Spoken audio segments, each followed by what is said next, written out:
Hey everybody, welcome back to the video. In the next 30 minutes, you're going to learn, you're going to master this essential skill that can change your relationships, your careers, and even your leadership skills. It's that one spark that people say that people have, right? And that is called charisma. So, what is charisma? What are the different types of charisma? How you can get charisma just through practice? We're going to see it all. Books, psychology, and some scientific videos based on evidence. I'm going to break down to you charisma, the secret skill that's going to change everything. This is not a joke. This is not something that I'm doing for fun. This is actual, practical, real evidence. It's going to be real. All right. So sit back and let's dive into chapter one. What is charisma? Charisma is something that is very appealing in a person, that inspires devotion in others. You must have seen those kind of people, be it in your classrooms, be it in your workplace.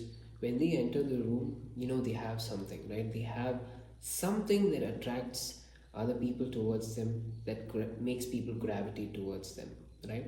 So, what are these three things? So, Olivia Fox Cabane, right? He is the person who wrote the book, The Charisma Myth, right? So, what does he say? He says that charisma depends on three factors, and anyone who has charisma has all of these three factors when they enter a room. That is power, presence, and warmth. So, power, presence, and warmth, what do you exactly mean by that? Well, here's another thing. Power, it's not about you being a CEO or you being a billionaire, but it's just that amount of power when they walk in the room, you know that okay, that person's important, right? It could be their body language, it could be something that is related to how they speak. We'll get into those later. Then the presence, when someone's there in the room, like, yeah, they're there. It's not making a statement by being overly fancy, using your clothes to appeal someone, or being very loud to grab attention, but it's just presence, right? So we're going to see like who are some of these people who had presence, and had charisma as well. And the third thing is warmth. You have to talk to those people and make them feel like they matter. So if you've ever noticed, right, when you talk to someone and when you look into their eyes and when you ask them how their family is and remember these specific details about them, that makes them realize, wow, this person actually does care and it's genuine, it's not fake. So the most interesting thing about charisma is it's a skill. It's not something that you're born with, but it's something that you can develop, right? And you can only develop something through practice and practice. So you spend hours of practice and you're going to be having charisma right through the roof. So if let's say your charisma is right now at a 3, well, after this video, trust me, it can go up to 7 or 8. And when you practice enough, it can definitely reach a 10. Robert Cialdini says that people like to say yes to people that they know and people that they like. So what are these traits that these magnetic people have, right, which you can also follow in your day-to-day life? Okay, so let's start. These people, they have social proof, reciprocity, warmth, authority, and liking. So these are the 5 things that are very important. You can't just go stand alone in a party or stand alone in a social setting and expect people to come and talk to you. You have to be social. You have to go out there and talk. You have to talk to people, you have to know people, and it does not happen if you don't go and speak to people, right? Number 2 is having authenticity. So charismatic people, magnetic people, they have something called authenticity. Like that they're not being fake. If they're gonna ask how are you, it's gonna be actually how are you. How many times do we go about in our days going around to people and just asking how are you, how's family, and even if they're not all right, they'll still say yeah, I'm fine. But to a charismatic person, they'll actually feel like telling what's actually happening, because the way they ask, the way they look at you, their body language, everything matters.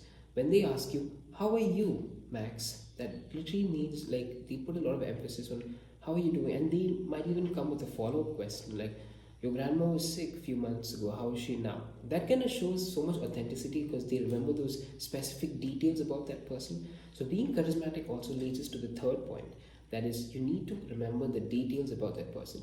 Not very hard, not very easy also. It just takes a little bit of practice. You have to remember 1 or 2 details about that person. Number 4 is having liking. So people should obviously like you. Okay, and you can do that by mirroring. So mirroring is nothing but a simple technique where you just have to mirror that person's energy. So here's a very nice tip I'll give you when you're going into a social setting, right? Let's say you don't know anybody, you're going to meet someone. Okay, and let's say that person is an extrovert and they're like, oh hi Anders, how are you, like how are you doing? You have to match their energy, because then what that will do is they'll understand, okay, this person is somewhat of the same wavelength as me.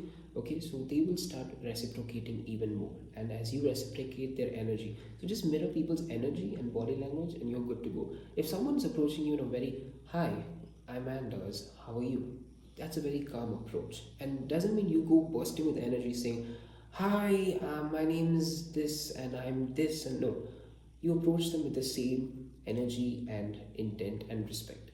So that is how it works. You mirror people's energy, right? Who are some of the real life icons that we know that you can even literally Google their names or go to YouTube and listen to them and just see their interviews? Okay, so let's start off with icon number one. That's Barack Obama. Barack Obama was the former United States president. Who listen to a Barack Obama speech? You can see that he is very, very calm, gentle, all right, and also the way he delivers his lines, his line delivery was so impactful. People used to be like, wow, this is our president, right? So Barack Obama had that. So the second person, right, the second icon that we can see is Oprah Winfrey, right? Oprah Winfrey was this host and she had warmth. Okay, so that is something that her charisma was based entirely, having a lot of warmth, where she would be so kind and respectful to people, and people liked being around her because they feel valued, right? So it's all about making people feel valued, but very genuinely, not in a fake way. That is something that's very important. Steve Jobs, so he was a very simple person, very interesting person as well, because if you see his speeches and seminars on the iPhone, he would pause for literally 3 to 5 seconds, right? And those pauses, that seconds of silence was so important that it would draw people more and more, into his speech and what he's going to actually say. Now, can you feel that? Can you feel the difference when you're silent for a few seconds and you're going to say something? It makes people anticipate what you're going to say and makes them perceive, okay, something important is coming from this person. Let me listen to that. And the final person that we can see is Martin Luther King, right? Martin Luther King was this amazing, very passionate person, right? He helped a lot in the times of the Christians, okay, and he reformed so many rules, and he really was an impactful person. So his charisma was based on passion. Now let's see what actually kills charisma. So number one, what kills charisma is being very needy. If you're very needy for approval and you go to a room and you're like, I'm the boss, I want attention, I'm the attention seeker, that's not going to work out, trust me, because it's just not going to do you any good, right? If you're just going to be like, okay, I need to have all the attention and spotlight on me because I'm charismatic, that's a very wrong approach to what charisma is. Charisma is, it doesn't force, right? It happens naturally, like I said. Talking too much and listening very little. So you have to listen more. You have to listen to people more. You might be like, wait, but if I'm charismatic, I need to show that I'm charismatic by talking. No, not exactly. You can be charismatic even by listening. And in fact, you should listen more and speak less, right? It comes even in the Bible, right? So that's important. Next is trying to impress people instead of trying to connect. Remember that everybody are human beings, okay? So this is one principle that I live by. Like, don't be afraid of everyone, okay? Don't think that anyone's better than you, but don't think anyone's not better than you also. Everybody are human beings, right? Regardless of wherever they come from, whatever ethnicity, or what country they belong to, or what color their skin is, everybody are human beings. Everybody was once a baby. So this is something that I live by. So that's what I do to tell myself, like, hey, even when I meet someone important, yeah, they might be important to the society, or they might be famous or whatever, but they're also human beings. So we don't have to go make them sit on above our head, right? So that's important. So yeah, that's another thing. All right, so the next thing that we're going to look at is looking at your phone. Okay, I'm looking at the phone because I have the script right here, all right, that I've made. So I'm talking about when you're talking to a person, or when you're out there in the social public. If you're having your phone, which I get it, all right, we all sometimes get scared, and sometimes there are many of you out there who just feel like, I can't do all of this because I need my phone to avoid the awkward situations. Keep your phone aside. Straighten up, chin up, breathe, just go and talk to somebody. Try to make a conversation flow. And you know what? You might not even be successful, but that's the whole point. You have to keep trying till you're charismatic. Till you make that success come out of you. right? That's another thing. So this is very important. A magnetic person doesn't seek approval of others, they only seek approval of themselves.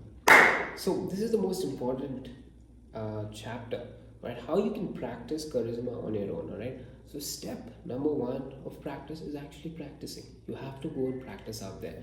Go to your friend, go to your mom, go to your dad, go to your grandma, your brother, your whoever you can, okay, your classmates, whoever it is. Go out there, practice small talk. Try to talk to them in a way, all right? And try all of these inputs that you've learned from this video. Practice small talk. Go and talk to people, even if it's small. Like, go out there in the world, say hi to 5 people. Go say, hey, how are you? How's everything going to like 5 new people? Try to talk to 10 people a day. You know, it's all possible, right? Next is own your space. You have to talk clearly. You have to own your space. Imagine the whole video I was talking like something like this. Hey guys, today I'm going to talk about charisma, and no, it doesn't make sense, doesn't it? Right? You have to own your space. You have to be confident. You have to portray your message very clearly, right? That's another thing. The next is listening. Listening is super, super important, guys. Remember, listen like it's your superpower. Listen like, okay, this is the best skill that I got is to listen to people. Making eye contact, please make sure you have eye contact with people when you're talking to them. That doesn't mean go look at them in the eyes directly, that they're going to get scared of you. But in fact, try to look, at their eyes for like a few seconds. Hold the gaze. That's important. Use your voice. So, like I said, you have to fluctuate your voice. Right? You have to go high and low. You can't keep talking in the same tone. It's going to be boring. You can't listen to this. I'm pretty sure so many of you must have like exited way back if I didn't change my tone, right? Because I'm changing my tone, it might sound a little bit more interesting, right? Next is mirror your warmth, show empathy, try to understand people in their shoes. Don't try to judge. We all judge, that's true, we all make mistakes, but don't try to judge. That's something that I've learned over the years. Everyone makes mistakes. Try to be more empathetic, right? That's another thing. So when you're speaking, you need to have 3 things: emotion, novelty, and storytelling. Guys, let me tell you, storytelling is one of the best skills that you can have when you are talking to some people. Because storytelling, the way you tell the story, the way you start, the way you build through the story, and the way you finish with a laugh or with something, you got to make people feel emotions. That's storytelling. Next is having emotions in your storytelling. That's done. Third one is novelty. So what is novelty? Novelty is having something unusual, something new that makes it sound very interesting. So look at this. Okay, guys, eating whole grain foods, right, is good for your brain. Sentence 1. Sentence 2.